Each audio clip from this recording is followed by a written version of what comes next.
Good afternoon, YouTube. How you doing? It's Max. I just got home. I recorded a video in the car on my way to work this morning.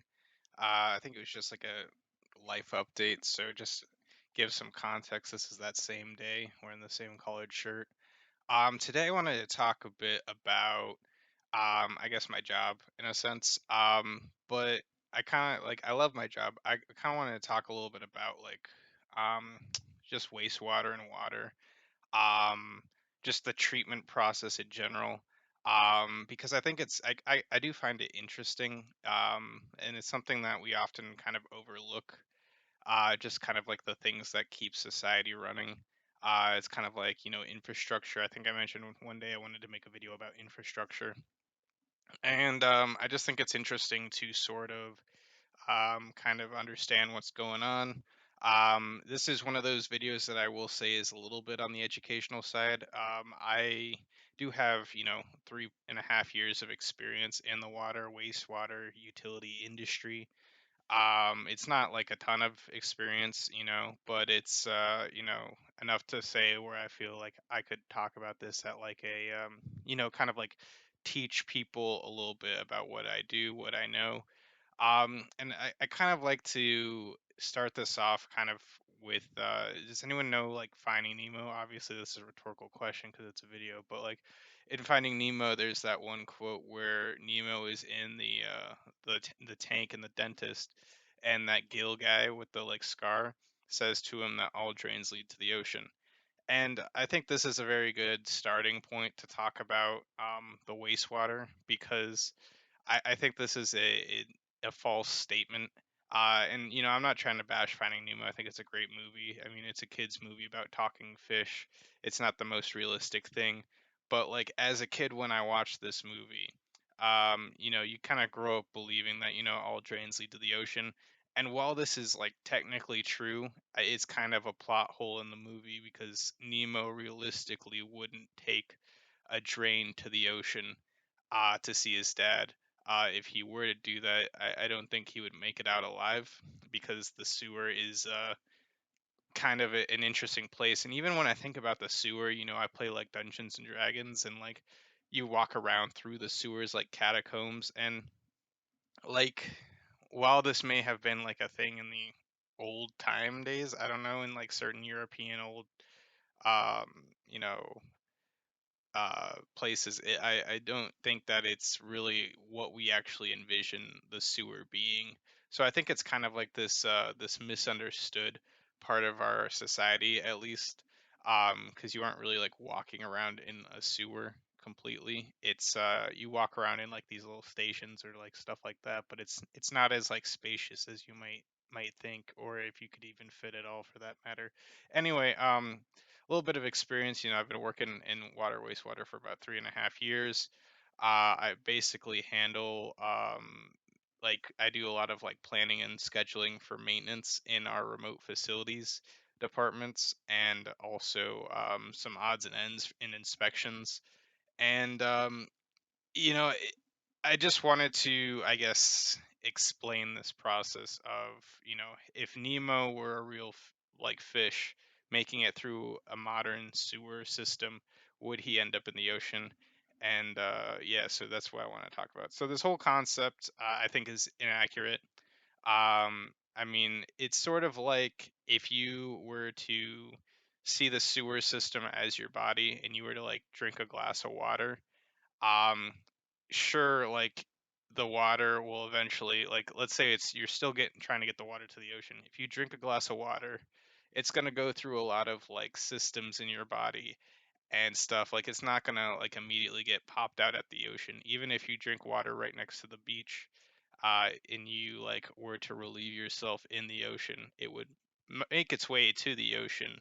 But Nemo, if you were to like consume Nemo, he would not make it through your body alive. And that's kind of like what the sewer is. The sewer system is this like process of really, I mean, it's making sure your waste from your house and any other building or the manhole goes through this process of just getting converted into a state where it's suitable to be thrown back into the environment. if the wastewater system were just kind of transporting it to the ocean and just dumping it there, then that would violate a lot of like safety concerns, and you would probably see a lot of sewage in the ocean. Despite it being a big ocean, I mean, if you factor in all the sewage that's in the world on a daily basis, it would pile up a lot more. So yeah, just pretty much like the what I'm trying to say is the process of treating sewage is a lot more complex than just transporting it. So like pretty much like if you think about water, wastewater getting pumped through a community or a nation or a state or anything like that, it's a pretty interesting topic. Like how do you actually transport the stuff? And people would probably it's pipes and pumps, yeah, but it's also a little bit different than just pipes and pumps. So like it's not like you're there's like kind of a logical system in place. So like it's not like and it's all automated per se. So like your trash and recycling every day or once a week, there's like these people that come and pick up your trash and recycling. But with your sewage and water, it's pretty much delivered to you automatically, and the waste is taken away automatically. So it's just a different automated process. So I just wanted to like kind of frame it that way to begin before we start, talking about like Nemo's journey. So like the pumps and pipe system, so there's a lateral pipe that's connected to like your house, and it kind of flows similar to like a river, you would say. Like how like the Mississippi River starts in like the northern part of the country, and it somehow flows all the way through all the other states and ends up in the Gulf of Mexico. And that's like gravitational, or not, yeah, like, yeah, gravitational. The water kind of like moves through the stream through gravity. It's kind of like starts at a high point and like ends at a low point. And so it's a similar thing with like the sewer system. So you have this lateral that's connected to your house, and it connects to a gravity main. And the gravity main is pretty much this labyrinth of pipes underground, usually follows the roads where you see like the manholes kind of line up. And it kind of just collects all this kind of stuff, um, and it's propelled through gravity. So with all the liquid that's being kind of like coming through this gravity main, it's pushing everything down this line of pipes, and eventually it will get to this place called a pump station or a sewer treatment station. But let's say you live quite a ways away from a sewer treatment station. um, if you live in like a county, you'll have all these sort of different elevations in the county. So if you live like, if there's like, a bunch of hills between you and the sewer lift station, you aren't going to necessarily have all your sewage go to the sewer station, because that hill is in the way. It's not going to be able to make its way over the hill based on gravity. So what we have are these kinds of checkpoints throughout the county, and these are called sewer pump stations or sewer lift stations. And what essentially happens is this gravity pulls all the stuff in the gravity main to one of these pump stations, where it pumps the stuff through a force main, and uh, so it can reach a certain height and elevation. They call it like a head with the pump, how much lift it can kind of get above to a certain point, and then it will go back into a gravity main again and make its way towards the next checkpoint. And then, that cycle may repeat half a dozen times before you get to the actual water treatment facility. So we're picturing Nemo coming from your house, and he's going through all this sewage in the pipe system, all this pressure, and eventually he's making his way through all the manholes, through all the stuff, to a sewer pump station. And so if he's not getting any, um, say if he's not getting any like sicknesses or anything like that from any of the microbes in the sewer or the pathogens, then he's eventually going to make it to a sewer pump station where there's this thing called the influent. And the influent is pretty much where the pump station accepts sewage from the sewer. And every influent in our system has like a muffin monster or a grinder. Muffin monster is pretty much like if you were to call a tissue a Kleenex.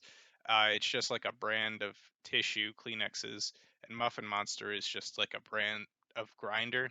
And I made a video about a grinder. I think it's MOAT 18.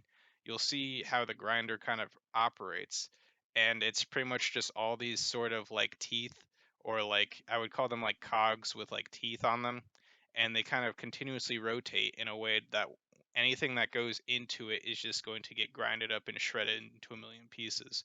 And so any sort of like wipes or products that you flush down the toilet that shouldn't be flushed down the toilet, anything like even like if you see like pieces of driftwood coming through, if like in some like crime shows they'll have like a murderer use like a knife or a gun and they'll chuck it down the sewer.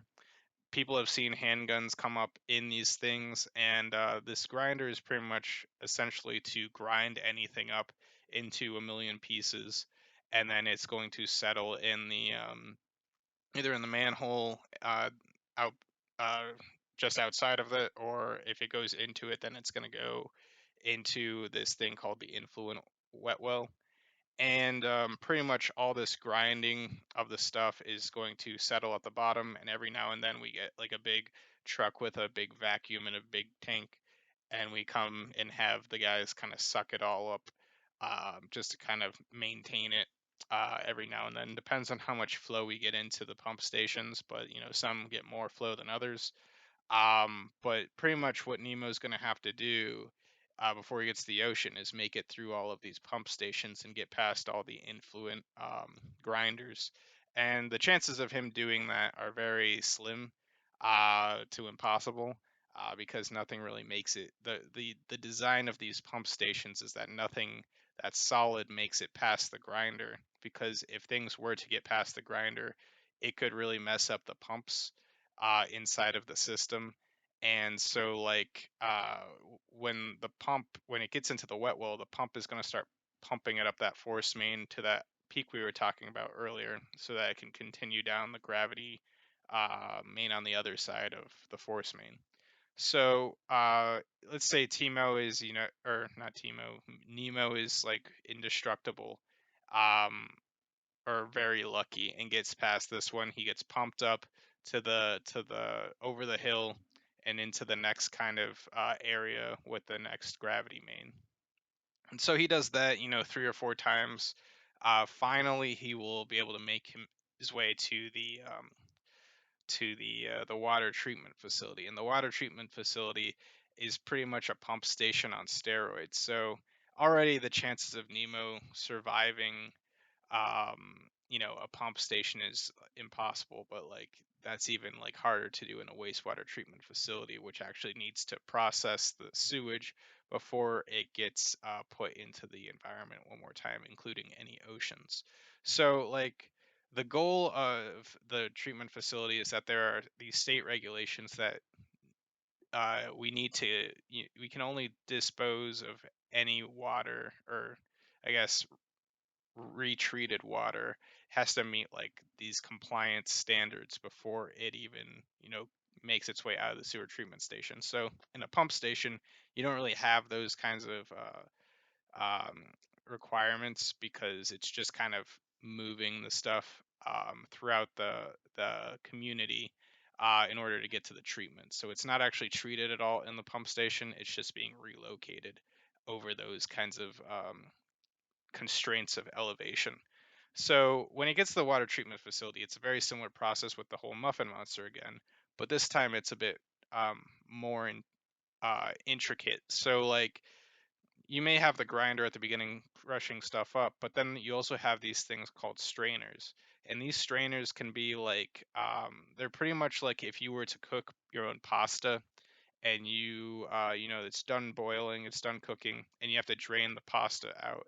And you usually get one of those strainers that you put the pasta in, and all the water drains out, but the pasta stays in the strainer. It's something like that, but often it's a lot finer. So you have more of like these mesh strainers, and the whole purpose of this is to keep any solids out of the treatment process. So this first stage is generally called pre-treatment, and that's mostly just kind of removing any of the sludge, any of the solids out of the sewage, um, the flow before it gets treated chemically and stuff like that. So in this pre-treatment process, it's just removing all that stuff.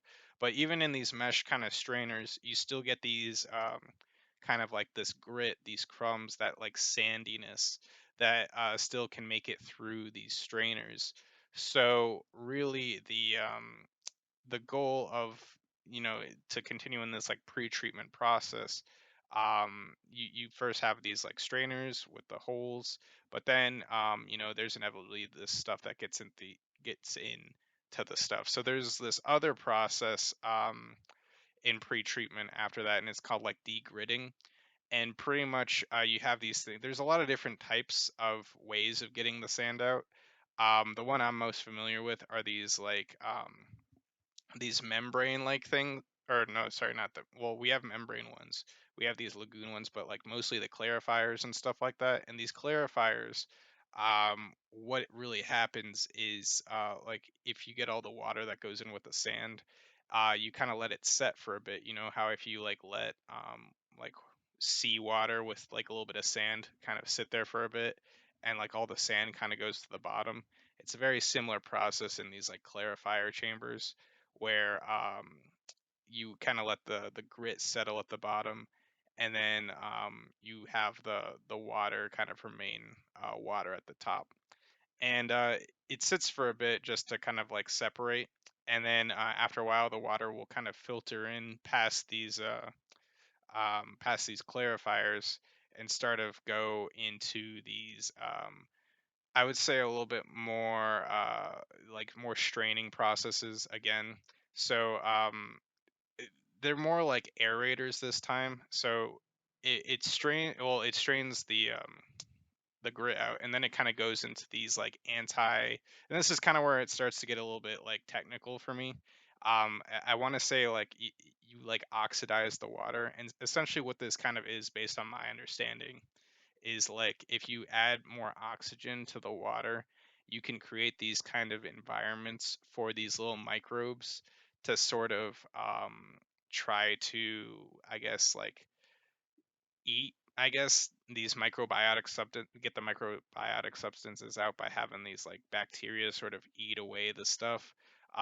It's a very technical process. I'm not like an engineer or a chemistry person, but like an example of this I like to think about is like having like a blower.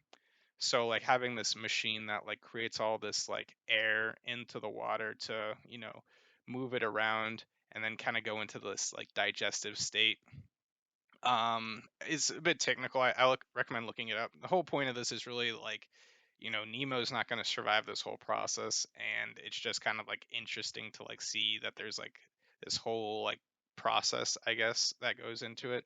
So after it kind of goes into this like antimicrobial kind of chamber, then it goes back into like usually another clarifier where it kind of sits and settles again and make sure that all the grit's out, and then it's treated chemically usually. So when it's treated chemically, there's two main ones that I know of. There's probably more than two, but the two ways I know of that they kind of treat the water chemically are adding chlorine to the water, similar to like why you would add chlorine to a swimming pool, to kind of like um, prevent any like germs, I guess, like because the chlorine will kill germs.